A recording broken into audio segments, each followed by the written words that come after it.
We're heading back to Baku for the first race of a double header, but what do we need to acknowledge heading into Azerbaijan? Let's find out.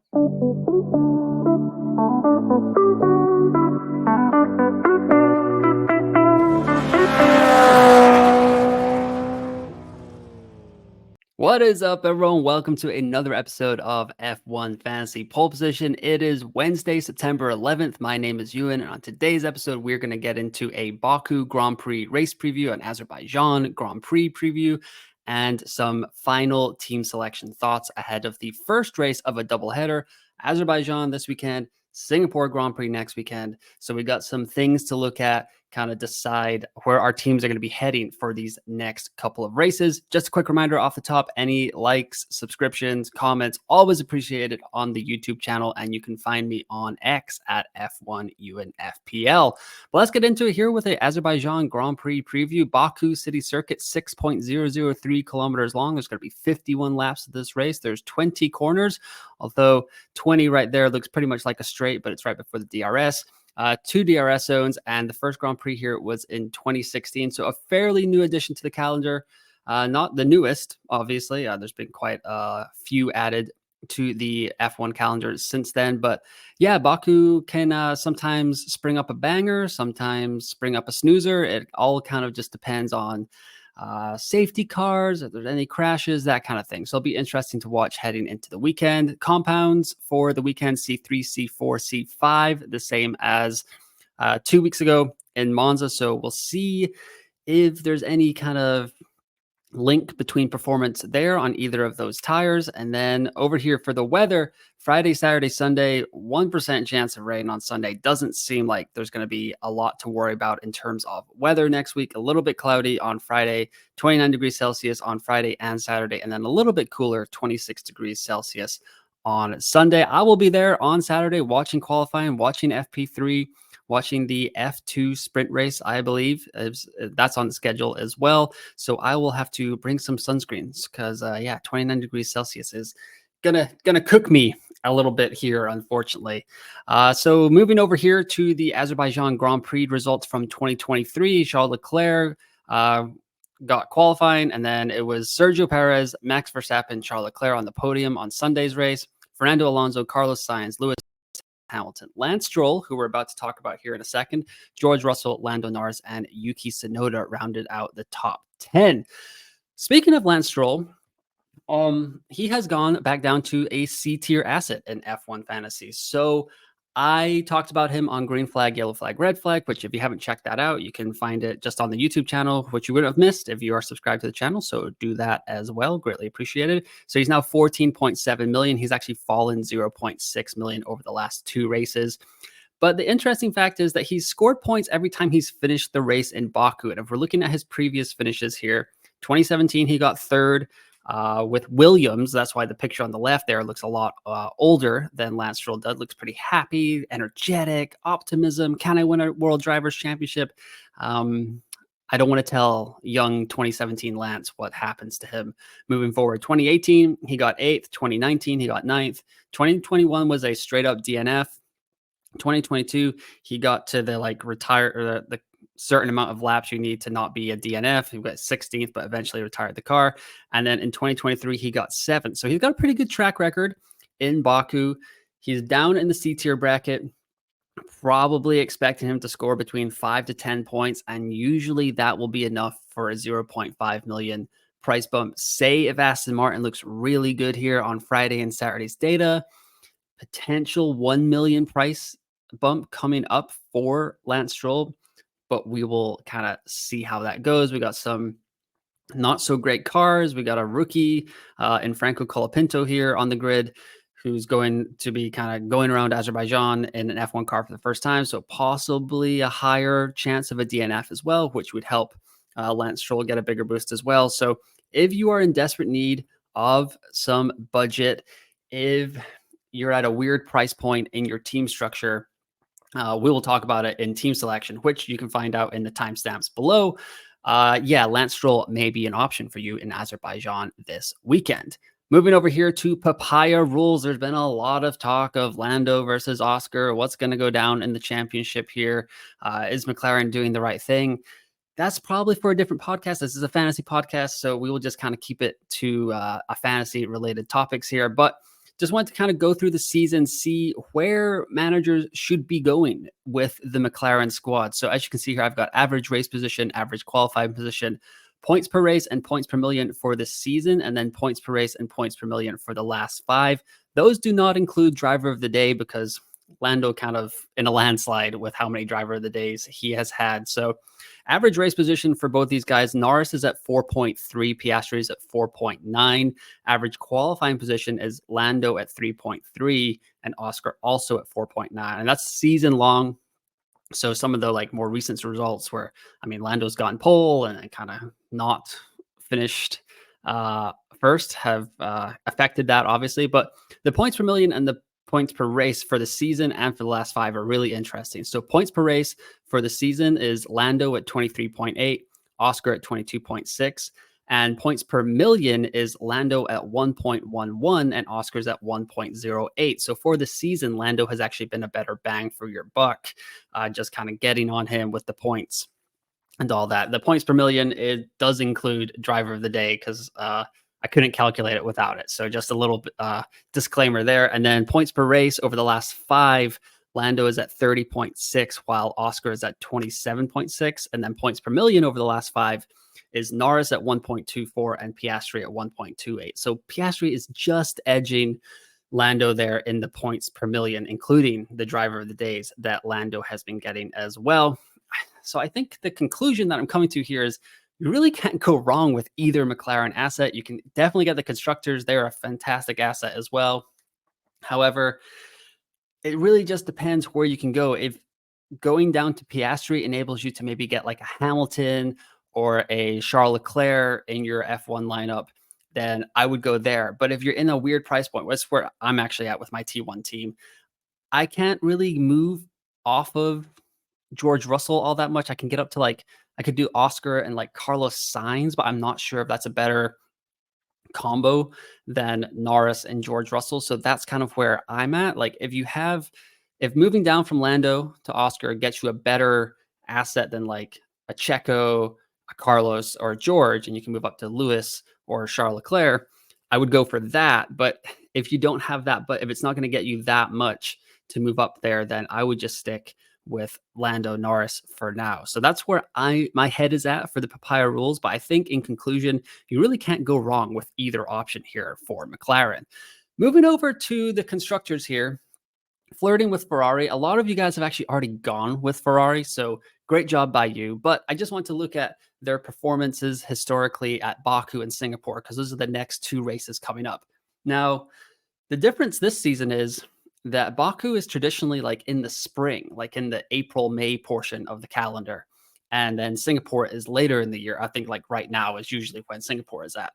So there could be slight differences, but I just want to look at the form of Ferrari and if it's like worth bouncing onto here. So in 2022, Ferrari had a negative 13 as a constructor in Baku. Both drivers DNF'd on the Sunday. So it was not very good. However, they both qualified in the top 4 in 2022. They had 17 points in qualifying on that Saturday and then a negative 40 on the Sunday. So, and then in Singapore, they got 60 points where their season average was 54.4 that season.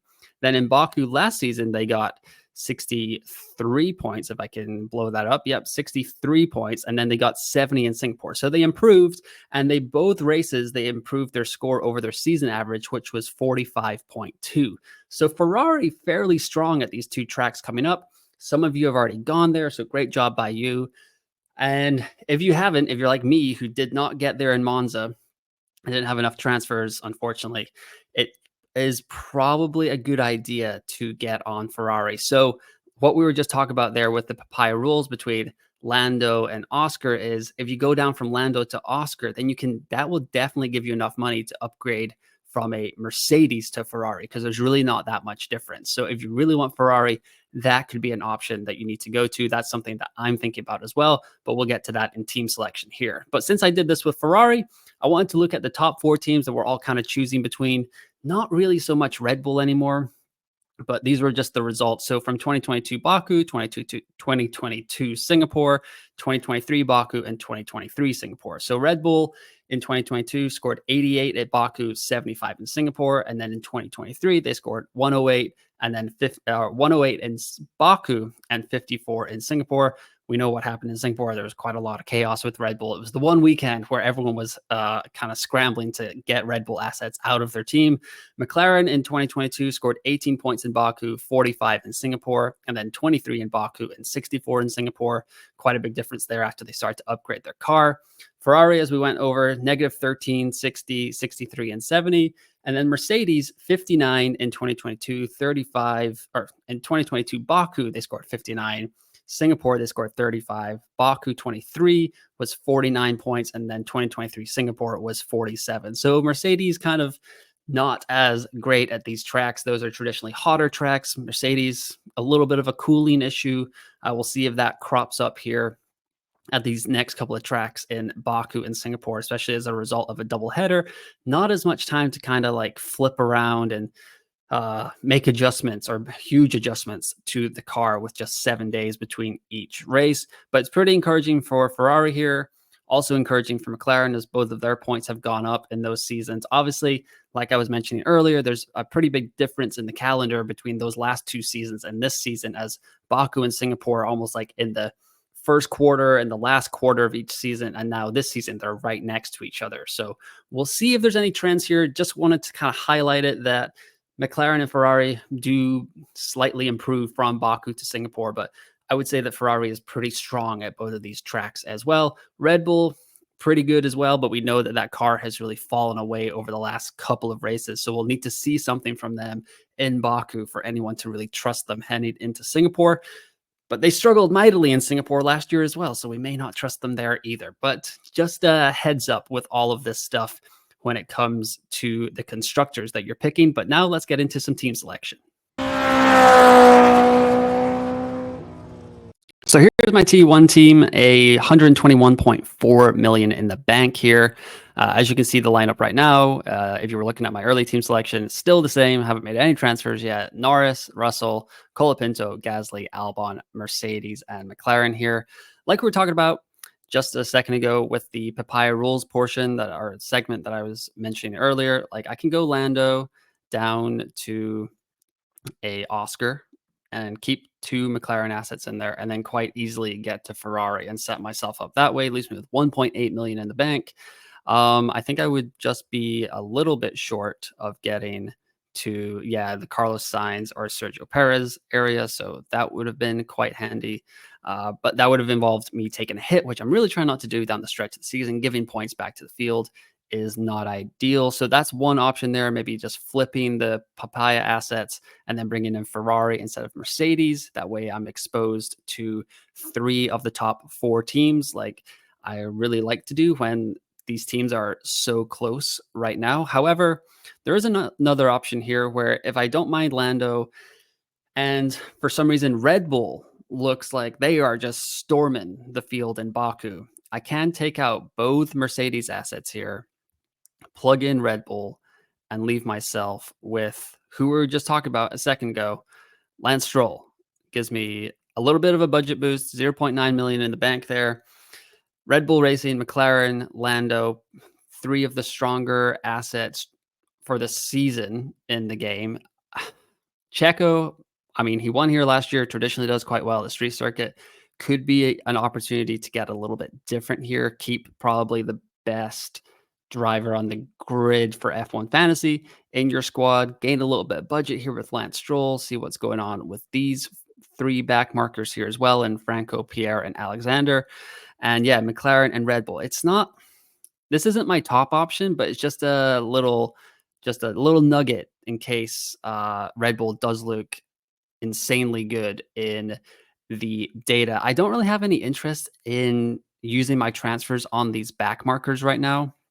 The other option would be that I could go from Lando down to Charles, because he is at 24.9 million right now. So this is kind of the last weekend where we will have him. And that leaves me with 23.1, which is just like disastrously close to Carlos Sainz, which is kind of mean of the game to do that to me.